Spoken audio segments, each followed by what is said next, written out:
Hello, folks. I'm Tammy Jensen-Tabor. I'm the Executive Director of Special Services for the Centralia School District.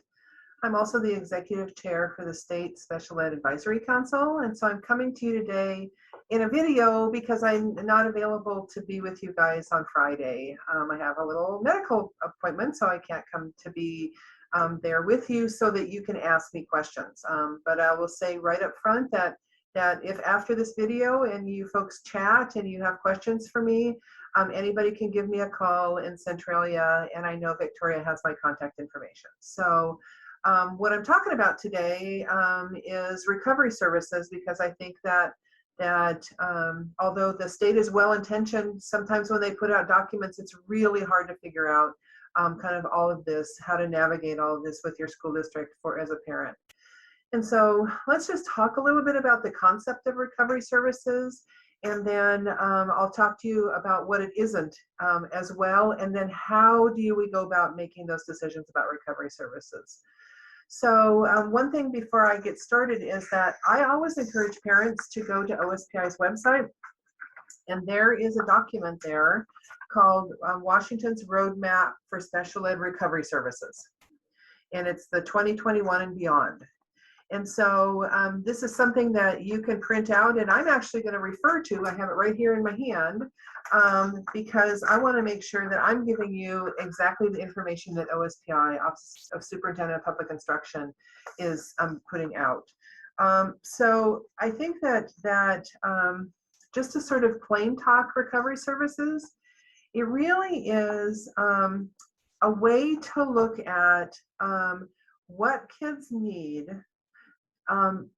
in terms of service, because there was this thing called a pandemic that we're still living through.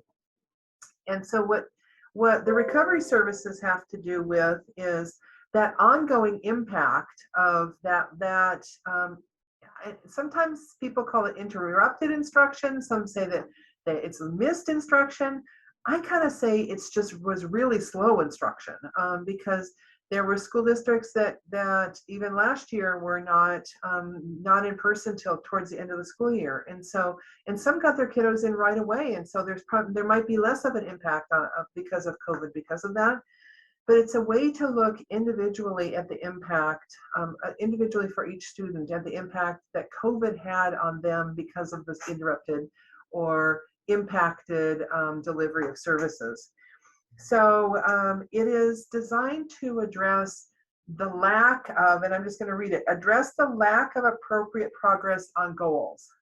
And so that isn't the lack of instruction, it's the lack of appropriate progress. And so I want you to kind of keep that in your mind as we go forward with that.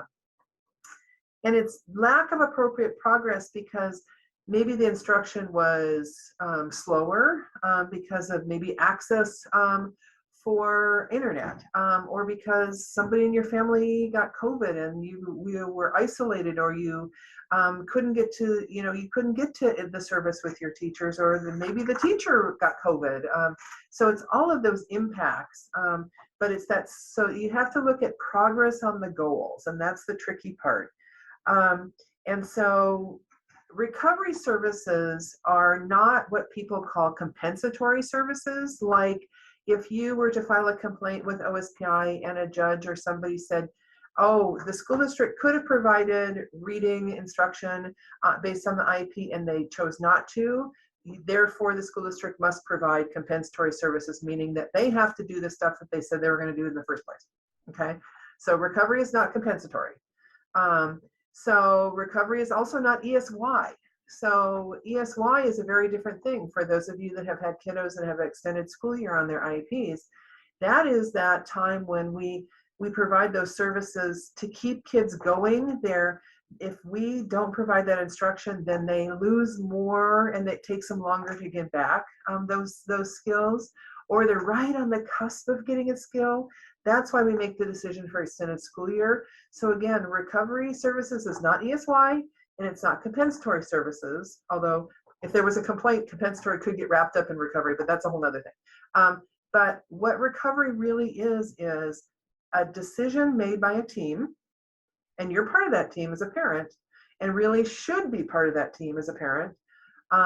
and the team at school, and this is not an IEP team meeting. This is a little different. Although there is a prior written notice that comes at the end after the decision gets made, what this really is looking at your kiddo's progress. So say that you had a kiddo who's been in special education for several years. COVID hit. March, we all went on quarantine. Your kiddo has been in service for a while. And so they have a history of making progress on their goals and objectives. So now we're at this place in the year, and it's time for teams to come together in the fall and look at your kiddo's progress. And so what the teams are tasked with, and you're part of this again, is to say, okay, before COVID, I'll just use Johnny as an example, as a student name. Johnny was making, like 3-letter growth every month. That was his progress in reading. He was learning 3 letters. He was growing along, right? COVID hit, and now it shows he's been making 1 letter of progress. So then the team can say, gosh, he has a history of making 3 letters a month. Now he's making 1. I think he probably was impacted by COVID and therefore needs some recovery services. And so now we talk about, okay, what do those recovery services look like? Because they really don't happen during the school day. And this is the place where I think parents get a little frustrated too, because it's like, I gotta come before or after school, or a weekend, or or during the summer. Well, yeah, because if we take services, if we take time to do recovery services during the school day, then we're essentially taking time away that they have to learn to keep going. So that's why that additional time before school, after school, summer school, those kinds of things. And so during that time when you look at your kiddo's progress, and it isn't just progress on their goals. It is all sorts of data. You could be looking at, was their attendance affected? Was their social emotional well-being affected? We have to look at the goal areas specifically, but we have to look at all the impacts that could have gone into the student not continuing to make the expected progress on their goals.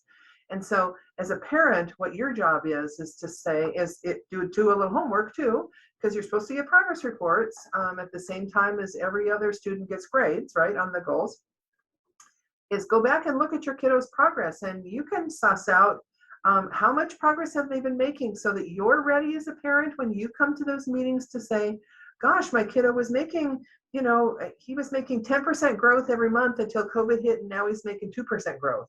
Then I think we are going to have a conversation about, he's been doing fine in math. Math is not a problem. He's continuing to make his progress. But gosh, reading he wasn't. And so I think we need to focus on reading for recovery services. And then the conversation is, okay, how do we do that? And so that's where sometimes when you ask that question of teams, they might kind of look at you like, and so from a director's perspective, what I'm asking my teams to do is by October 29th in Centralia, the teams will have met with all of their families.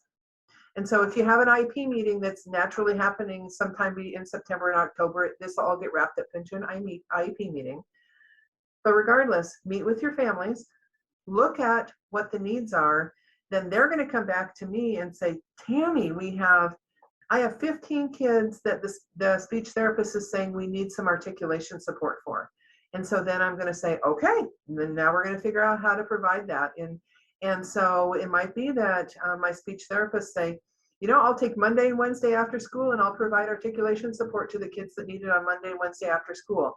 And so that's going to be part of that conversation. But before I can sort of, as a director, make a decision about how those services are provided, is I need to know kind of the scale. And I have kind of a sense of some of that as I asked my teams to do some of that work this summer. But for parents to understand, the guidance around recovery services didn't come out until late in the spring. And so school districts, some were able to do some work around that. And some, like our school district, is going to look at how can we provide before and after school support, or we have early release days on Wednesdays. So maybe while my other teams are working on things, kids can stay in school and get recovery services during that time. or it's possible that we wrap this into next summer for a summer school recovery service process. So don't come in necessarily as a parent thinking, oh my gosh, my kid needs recovery services and reading, and this is how it's going to happen. Because I'm going to look at the scale of that, and it might be that I have one kiddo that needs recovery services and reading. That's a very different conversation about how we provide those services versus 15. So that's going to be sort of that next layer, but knowing how what the need is going to be that first step. And I'll say that this is everybody. So when you come to the table, if your kiddo has speech and occupational therapy and physical therapy, those folks are going to be at the table to say, nope, I based on what he's doing, I think he's okay in speech.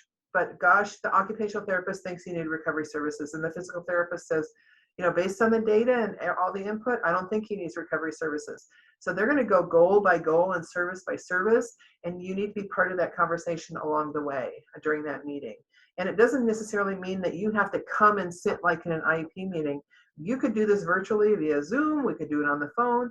We just want to make sure that your input is taken and is valued, and we do value it. The other thing I don't ever want to have any of my families do is say, well, nobody talked to me about it, and now I'm upset because I didn't get any input. That should not be the way it is. And frankly, OSPI said parents should not be the ones to start this conversation. School districts are the ones to start the conversation. So if you haven't had that conversation already with your school district, give it a little time. But if you get into September and you haven't had that conversation, then I think it's fair to sort of call up and say, hey, what you doing with recovery services, right? And see what's going there. So overall, remember, it is looking at how your students were doing before, and there are some kids that qualified during COVID, and that's going to be a little trickier. Or students that came in from another school district to our school district and trying to look at their data. That's a little trickier, but that's what teams are for. We're going to look at all the data we can. Did they make the expected progress that if the pandemic magically had never existed and they've been chugging along, where are they? So we're going to look at where they are now, where we expected them to be, and get your input as a parent, and then make a decision how to provide those services from there on. So again, it's not ESY, it's not compensatory services.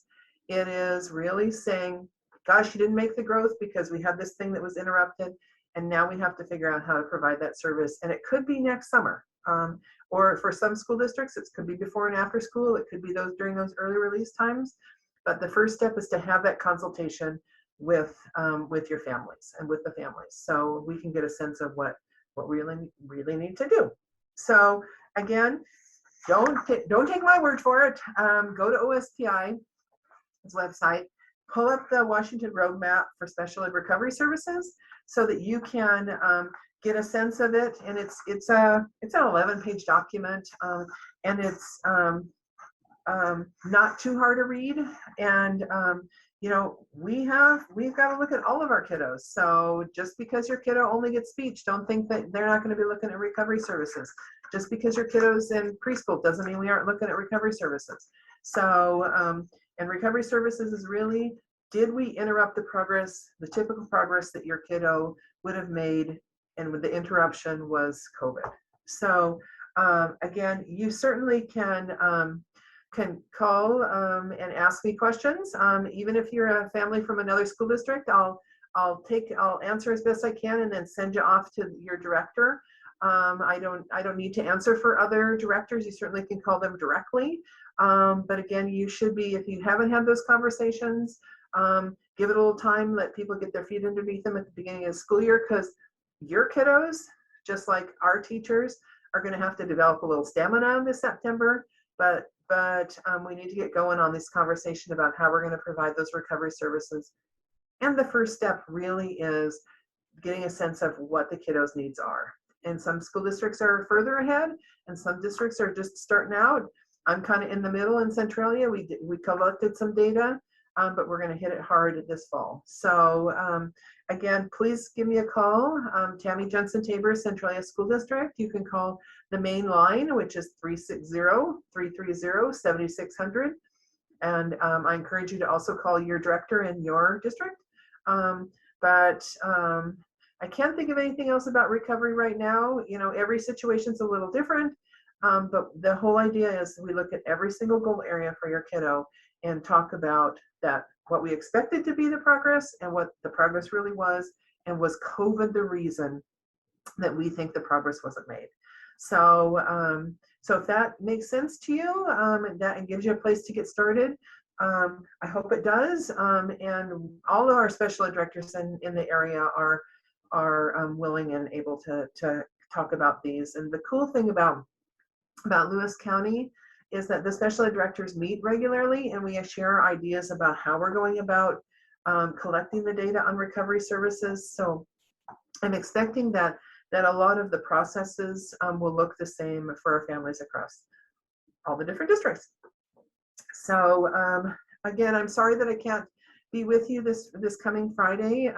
I wish I could answer your questions just back and forth, but you know where I am, and happy to answer or send you to somebody who can get the answer for you if you're calling from another school district. So again, thank you very much for your time, and I hope to see you guys at meetings coming up this school year.